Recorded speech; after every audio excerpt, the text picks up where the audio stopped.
muna farin ciki da ƙungiyar mai da Canada masu taimakon mutanen ƙasa ƙungiyar mai da Canada.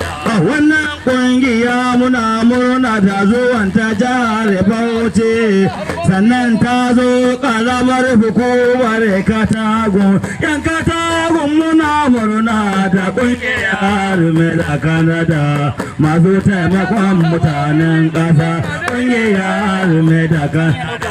Uwar marayu ta dan ita ta zo shugaba ta wannan ƙungiya ta zo ta nuna farin ciki da ƙungiyar mai da shugaban ƙaramar hukumar Katago shi ma na ji yana murna da ƙungiyar mai da a mai mare ta ba sarkin Katago shi ma na ji yana murna da ƙungiyar mai da a matan ƙasar Katagun baki ɗaya na je suna murna da ƙungiyar mai da Canada masu taimakon mutanen ƙasa ƙungiyar mai da Canada.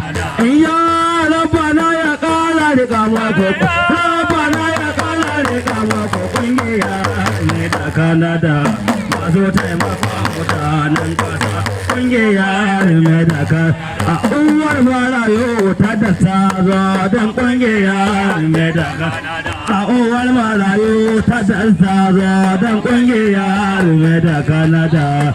Ko taimakon mutanen ƙasa ƙungiyar mai da Canada. A wannan ƙungiya tana taimako a jihar Bauchi State local government guda bakwai ta ba da taimako lallai ƙungiyar mai da Canada. Darabta Fosin Gila shugaban wannan ƙungiya ita ma tana murna ƙungiyar mai da Canada masu taimakon mutanen ƙasa ƙungiyar mai da Canada.